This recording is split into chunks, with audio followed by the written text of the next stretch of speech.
Welcome to the Driven by its4women podcast. I'm your host, Kim Kelly. The north coast of Northern Ireland is known for its rugged beauty, but much of its economy is based on seasonal tourism rather than international business.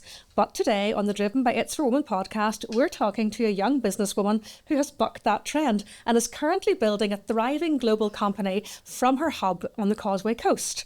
Olivia Burns is the founder of Olivia's Haven, a high-end luxury home fragrance brand that uses scents to tell stories. Olivia began trading just as the global COVID pandemic began in spring 2020. What a time. Creating a digital business that has a complementary retail side that trades through a small selection of boutiques and stores. Initially, the Olivia's Haven range included a collection of 6 signature soy candles, but since then it has expanded to include reed diffusers and wax melts, and Olivia's scents are enjoyed worldwide. Olivia, you're very welcome to the Driven by its4women podcast. I am really looking forward to finding out all about how you've harnessed your own personal memories and channeled them into a business idea that really seems to resonate with other people. So you're very welcome. Thank you so much for having me. I'm delighted to be here. Olivia, our sense of smell is really powerful. For instance, last week I went into a school and it just reminded me of primary school, that sort of chalky, dusty, slightly Dettol smell. And it brought me right back, and it felt like it was an emotional thing, really. So you say the inspiration from your scents comes from your own memories. Set the scene for me and tell us about your upbringing. Okay, yes. So I am from Coleraine. I live out in the countryside, and we have, my dad is a very keen gardener. So we have you can sort of picture beautiful gardens and a lovely sort of cottagey home. And I grew up there, and all my life is based around the North Coast area. So you've got the, like you said, the lovely rugged beauty of the North Coast. Yes. We also always had a little holiday home in Donegal. So it was really inspired by Donegal as well in terms of scents and memories. And yes, we have a little house on an island there called Easter Island, which is one of the fragrances that we developed. Lovely.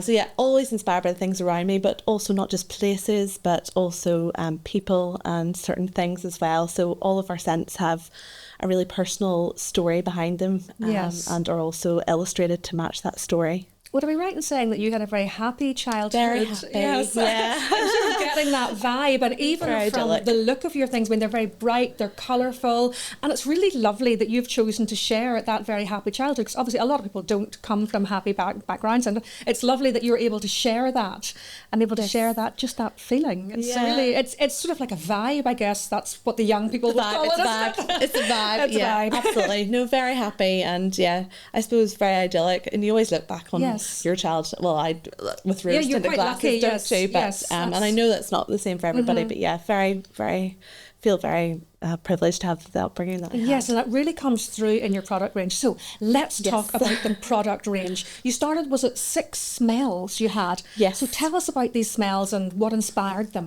Okay, so firstly, I wanted to develop 6 scents which were totally unique and different to other things that were out in the market, combined with my background is all in marketing as well and branding. So I wanted to make sure that they looked better and were beautiful.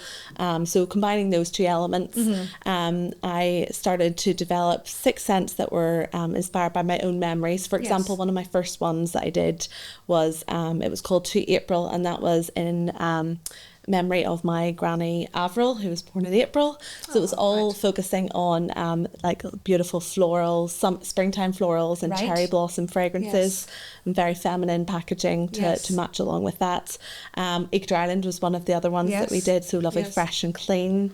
At that, one of the first ones I did as well was the Potting Shed, which was one to celebrate my dad and his love of gardening. Was it like a more male scent, a masculine scent? So it would be earthy, very earthy. I'm thinking sort of slightly smoky, maybe sort of gardeny sort of so smell. it would be like walking into a greenhouse and you have your tomato vines and your garden herbs. So just close your eyes right now, even if you're listening to the podcast, and just picture yourself walking into a potting shed or a greenhouse, and that beautiful sort of like those tomato vine fragrances and those wild herbs. And the warmth. Yes. That's the scent behind that. We did have one as well. I mentioned about Donegal, obviously Easter Island, but another one which really inspired me was, you're talking about walking in somewhere and just a scent hitting you and taking you back. Yes. I created one called Irish Fireside, which was to sort of to celebrate, you know, that feeling of walking into like an old Donegal pub. Yes. And you've got that scent of like the turf fire going and, you know, people enjoying their Guinness, whatever. Yes. And it's just that real cozy, smoky scent. So that was a real masculine And fragrance. the feeling as well, the feeling that there might just be a little drink on the horizon. Yeah. That feeling of expectation and the lovely smell, and you know, it's a Friday. I can almost smell it. Yeah, no, honestly, so we've worked really hard to make them as realistic, because also I used to get really fed up smelling things and be like, that doesn't smell like what I think it smells like. Yes. So worked really hard to create unique scents that were also, you know, smelt like the potting shed, smelt like an Irish fireside. Yes.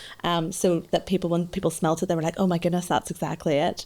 So wanted to bring that sort of joy to people as well, through the fragrances. So yes, they're my memories technically, but I wanted to sort of let other people share those memories in their home and take them back. Yeah, you've really been telling the story of your childhood, I guess. Yeah. So what about the practical side of this? Yeah. You said that you were in marketing, so I'm assuming that your background's not chemistry or whatever you need to make candles. How did you learn to make candles?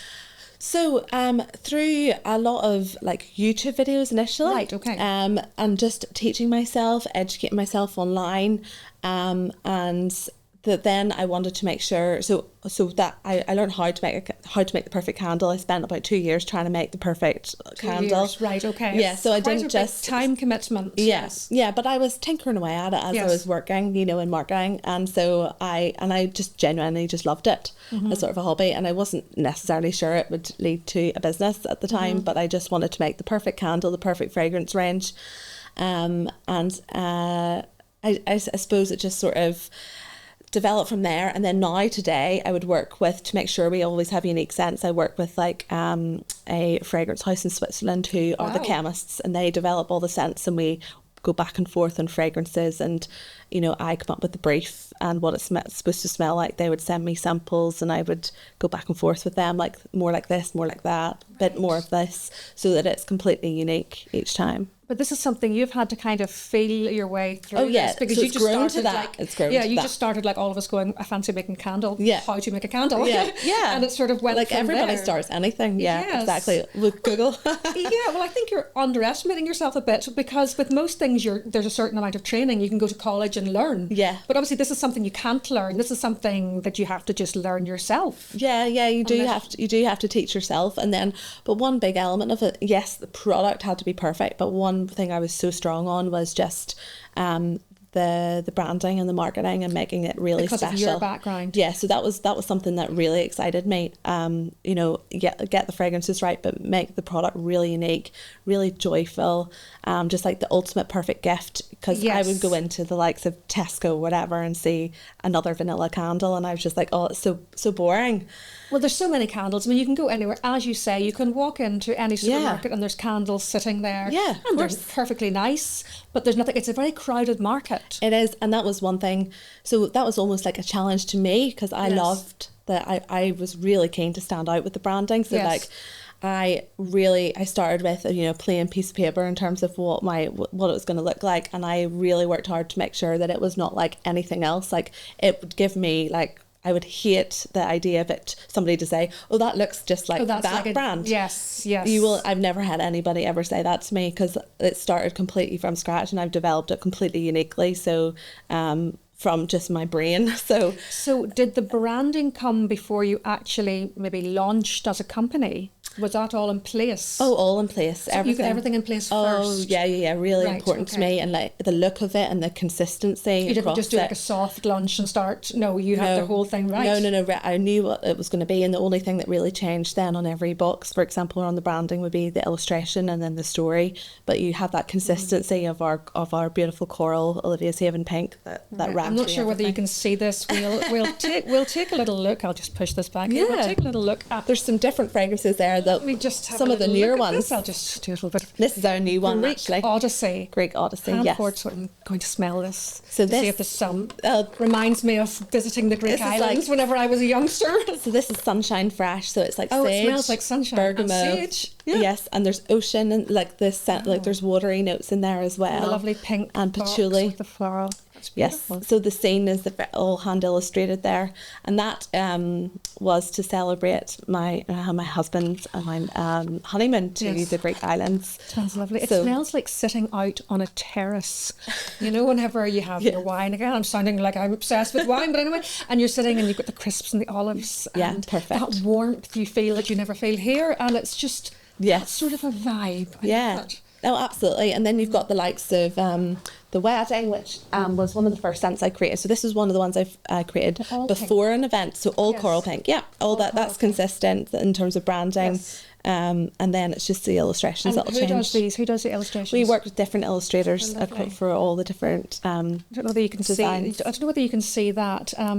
It's beautiful. It's really, really pretty Yeah, and very intricate, actually. there's loads of detail in it. Yeah, it's very detailed. Yeah. And yeah. They are lovely. So like even when somebody buys this, you know, there's a lot to it. You've got the candle story to read. So you've got the scent notes on here, which are part of the candle story, but then you can also read a little bit about what the memory for me is. Yes. So and other people can share in that. So a lot of people with the likes of the wedding, I smell the go wedding. and get that. So yeah, of course, go and get that as soon as they get engaged now.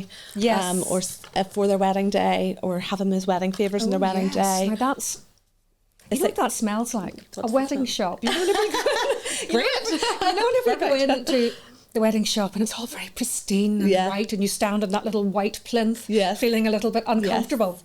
So I would describe this. I'd describe this as floral and sophisticated. So you're probably picking up that sophistication in there, and then It's funny, I can even smell, you know, the sophistication that you don't quite feel sometimes when you go into a wedding shop. It's very sophisticated. Yes. And you maybe less so. Yeah. It's just, it sort of captures all that. That's really unusual, because I'm a real candle. I'll just set that down there. course. So this was a very personal brand to you. So how did you do this? Right, you're obviously scaling up, and whenever you scale up, at times the message can be lost. We all know that. How did you keep it your story? well, again, like comes sort of back probably to like one of my training and my background, my experience in branding and marketing. Yeah. That, you know, that was one thing that I am pretty. It sort of Identity. comes natural. Yeah, the Brand identity. Yeah, I was really strong in it from the beginning. You know, Yes. like this is how the brand would look, and you know, if we needed to do branding for a small area, if we needed to do like a big area, like a billboard, this is how the brand would look. I had all that worked out even before we ever started. There's no Right, situation okay. in which, you know, this is when I started the Instagram page.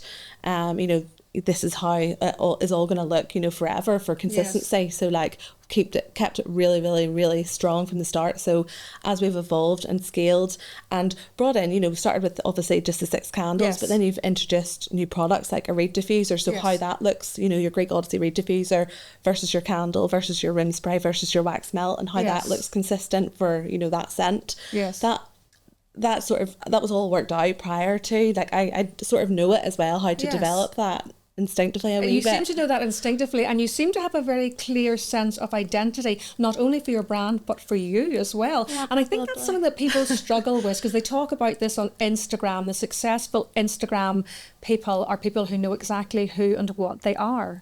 Your why. You seem to know that instinctively. I probably do, and It's quite a gift. I don't know if it is, but I sort of I really stick to it, and it's, I suppose the brand is like an extension of me. Yes, so then anything I like or don't like is comes in very clearly into the branding, if you know what I mean, and how we Yes. scale. So then that all sort of comes together quite easily usually, but obviously there are challenges and different things like opening shops and things, and how that extends. We'll come to that. We'll come to challenges. So the year is 2019. There you are. You're happy. You've got a great job in marketing. Love my job. You've got this lovely side hustle, as they call it, and everything's going well. And you think, you know what? I'm going to quit my corporate job. Yeah. I'm always so impressed with people who can do this, and then I'm further impressed with people who did it during a global pandemic. But obviously, you weren't to know. So tell us about that.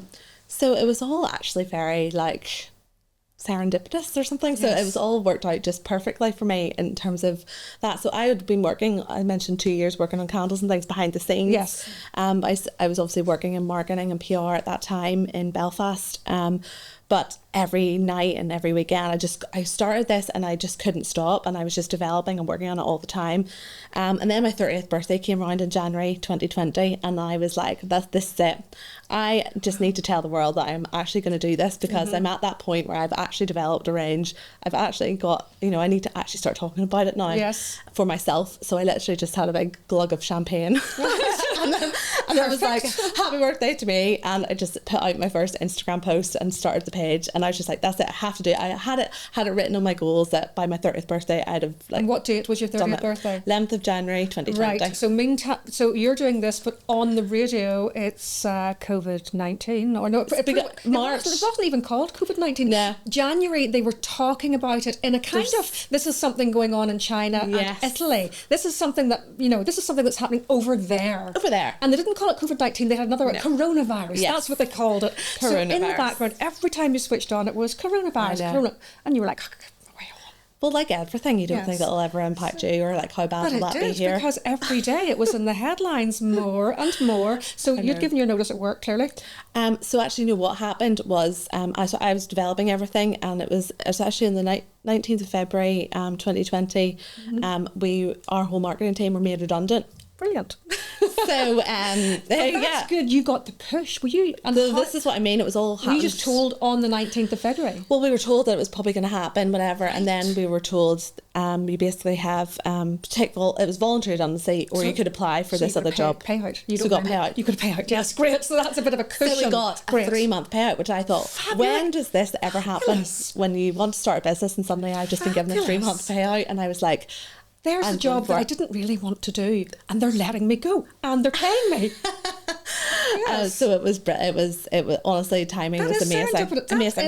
And then 2 weeks later, COVID officially hit. Well, it was really hitting by then, because really you would have been put off on furlough and paid, whatever. I don't know what kind of contract. It probably wouldn't have happened. To see if the business had known, I imagine that then COVID had hit, we'd have probably furloughed me, and it maybe wouldn't have transpired. So literally the fact that happened at the end of February. It was good for them as well, because they saved money too. Yeah, so exactly. Good for everybody. It was good for everybody. So you're now unemployed.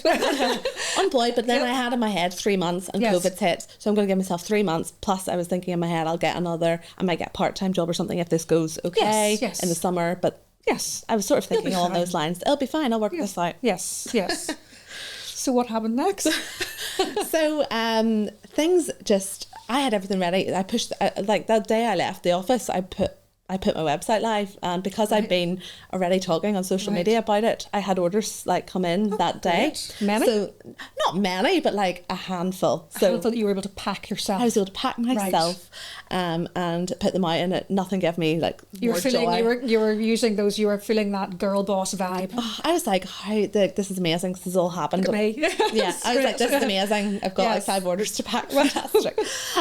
So no, I was delighted, and then it sort of grew from there, and I was just chatting on social media every day. Then we got a few really nice PR things. I reached out to the Irish Times and things, and they then put us a feature in their Irish Times magazine, the front page. Wow. So then I woke up one morning, I was like, why are there loads of orders in? And then I was freaking out.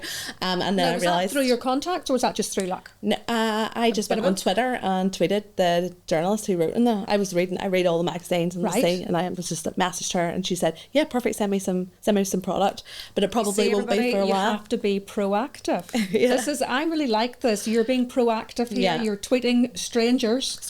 You're sending them products. Yeah. And of course it's getting quite quiet at this time because COVID, it's all COVID. Yeah. So, but they still have to fill, magazines full of sort of stuff that's not as important. Exactly, yeah. So yes, you got your break. Got my break, and it was in the front of the Irish Times magazine, that first page. So it was amazing. It was the We Love. Wow. And so that's a really good page to get on.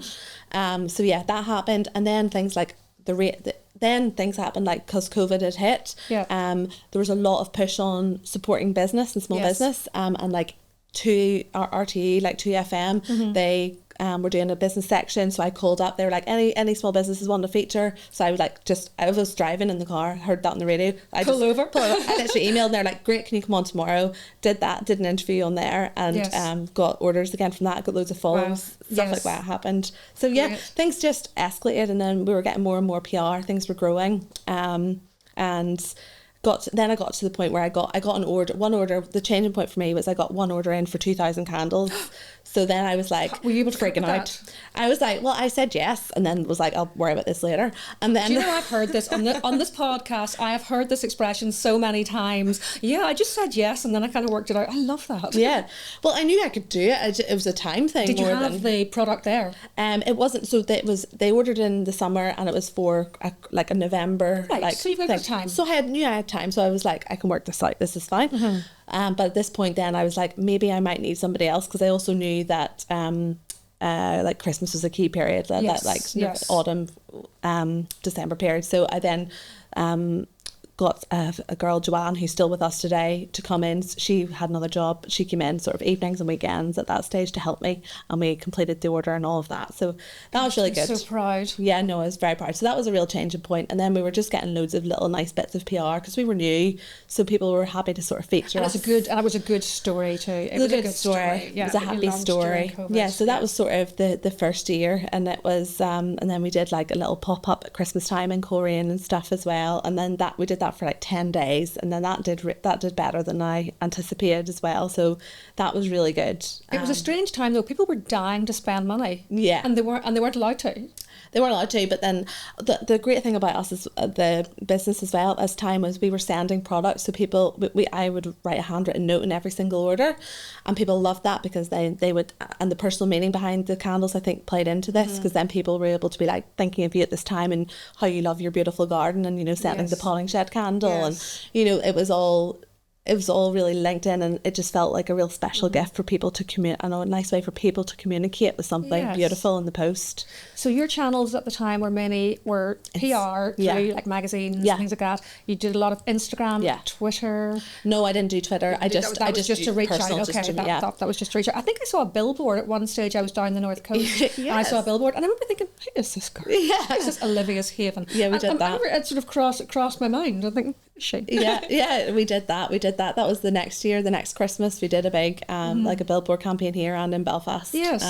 And that actually got loads of, because I don't think small businesses technically think of it to do the billboard. Yeah, and it is like a cost, but I feel it's one of those you can't really measure, but loads of people still mention the billboard stuff, like you've just mentioned it to us. So I feel like it worked like in people's conscious for Christmas time. So we have focused very much on the good and the positive. Yes. So apart from the COVID problems, what other difficulties did you experience? Probably like, they're also sort of happy problems, but like trying to get things done in a quick, you know, I was a one woman band for a lot of that first period, and I remember just even like going to my boyfriend at the time, not my husband, like going to his house and just being like, there's just so much work, and like feeling overwhelmed. Totally overwhelmed. I remember like driving in the car from Korea to Belfast crying the whole way, because I was just like stressed. I'd had such a busy week, and like it was positive as well, but I remember literally crying. I just needed to like, because I was finally in the car and the weekend was beginning, sort of thing, and I was like, oh my goodness, and then got to there and was just crying. But like it was a happy thing as well. But yeah, overwhelmed, I would say. Just you take on a lot, and even putting yourself out there is obviously really difficult. Well, it is, isn't it? Yes. I mean, you do talk about, you know, sending tweets to journalists. I mean, did you get knockbacks? Oh yeah, like definitely, or people just ignore you, but you sort of get used to getting ignored, so it's fine. But like, I just think you just have to just keep going, and like, you're not everyone's gonna listen to you or feature you, but you know, I've had loads of really amazing things happen as well, so you just sort of keep going. The good outweighs the bad. Yeah. So right from the start, did you decide on a digital trading model, or was that forced upon you by COVID? No, it was. I was going to be digital only. I really wanted to be digital only. I loved, like I mentioned, I loved Instagram and using that and the power of it, and it was working so well with the website. So I didn't see any reason to not do that. That was a conscious decision to be digital. Digital, yes. And did you ever feel like you were in a bad place in that you were North Coast and there's not that much business in the North Coast? It's tourism, as we've said. Did you ever think, if I was city based, this would be better? Never once. I thought that. Never once. Because of the power of Instagram, and I felt like orders. We were getting orders from America. You know, like we were getting orders from Spain, Italy. Like, so I didn't feel like I was in the North Coast. And do you get much business across the world? Yeah, we would. Yeah, like we definitely do, particularly at like Christmas time and stuff like that.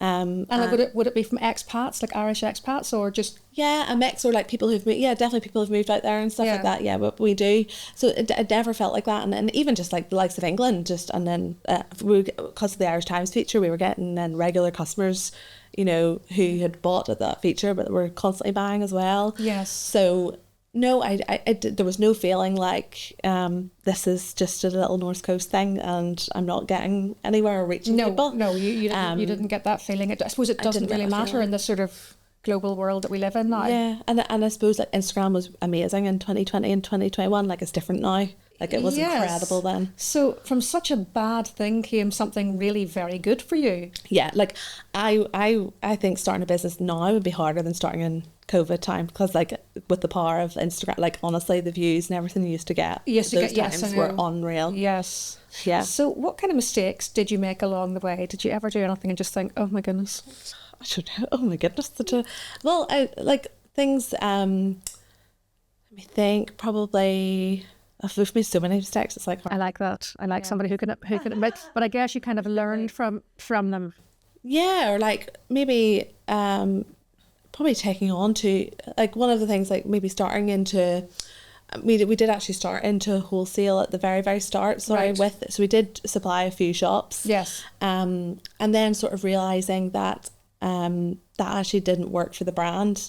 We didn't want to be in every shop and every gift shop. The part of the magic of our brand is that it is exclusive and you can't get it, of course, as well. So we really wanted to be in control of that. So I suppose one of the things was just bringing that back to not being in stores. So like it's the same when we're not going to be supplying anymore and things like that to like smaller independents and things, because we did start with that actually. I've sort of forgotten that almost with shops and with Instagram.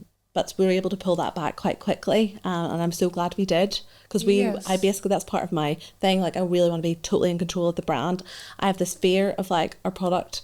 You walk into like a department store and you see like some like candles and things just like with like about a centimetre worth of dust on top. Yes. Like, and I just, that is like my worst nightmare. And you can't be in control of your stock then either, because you've got like 40 candles sitting in a little shop in Portchurch that nobody's looked at. Or you don't know where they're very sad. Exactly. And like that's not the brand, and I really wanted to be in control of the brand. I can feel, and like and that came down to the experience and when somebody first touched the brand, Yes. And so that was really that was definitely like a mistake, but we learned quickly and you pulled that back quite quickly. I thought this is just not for me. But you are sold in some stores, I think, aren't it? So we then later on, a couple of years later, we got an email from it was a customer who bought our stuff, who was also the buyer in Brown Thomas and Arnott's. Wonderful. And she said, we'd love to stock your product. And I was thinking, well, I mean, it's Brown Thomas and Arnott's. So. Well, yes.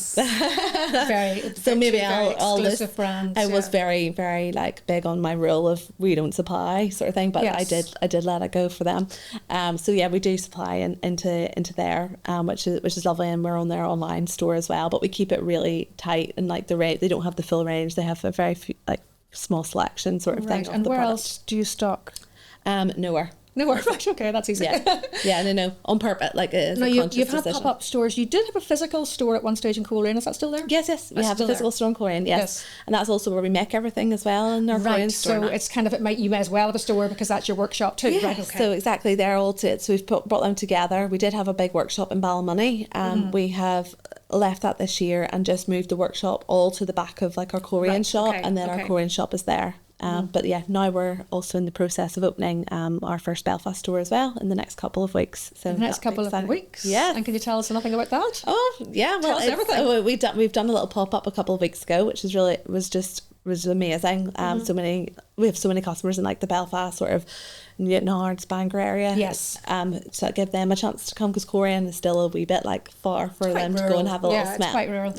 Yeah. So that was amazing. So now that we are refurbing our spot, it's on the Belmont Road in East Belfast. So we're currently refurbishing that, getting the floors done, getting the. That's a great location. There's lots of independent retailers there. I can think of some just off the top of my head. Yeah. That you would sit really well alongside. It's a perfect location, and we have our house like 10 minutes away as well. So that's going to be really like handy in Belfast as well. Everything is falling into place. So how quickly did you realise that Olivia's Haven was going to be a success? What was your kind of pinch me moment where you thought, I've done it? I still don't feel like it is a success. I'm still waiting. No, I feel like it is such hard work. Like every day, honestly, you have to be prepared to just work so hard, and I don't take for granted. Like every day, I'm like, what sales can we get today, sort of thing. And it's like this, it's a fresh slate, a clean slate every day, and I don't know. I feel like it is obviously going well, but I am always like, this could be going better. Right, so, you're quite self-critical. Yeah. So I never. Yeah. I don't have a pinch me moment. I suppose yet. No, well, there are moments, yes, where like loads, like hundreds of customers turn up to a pop-up shop, and I'm like, I can't believe all these people are here. Sort of thing. Those that's amazing. Or like hearing feedback from customers is incredible. Things like that, or when like you get a big feature in a publication, or Brian Thomas get in touch. Those are all big moments for the brand, or when we're opening a Belfast store. But I feel like we're only at the beginning of our journey. Like I'm very focused on keeping going and not stopping here. I definitely don't feel like I'm at the point where this is a success and I can just be like, now you're about to have a huge life change. Yes. You're pregnant. Yeah, I am. So you're expecting your first baby. So how will that change things? Will you be taking time off? No, I will not be taking time off. Glad to hear it. You don't get maternity pay when you have your own business. You'll have to put the baby in a sling and pour those candles. Yeah, she's just gonna have to just get involved. She's gonna have to. And I wonder if you'll make a baby-inspired candle. Watch this space. I think there'll be a baby-inspired candle coming up, folks. A baby shower candle. Maybe yes, and that's lovely too, the way the business will adapt with you.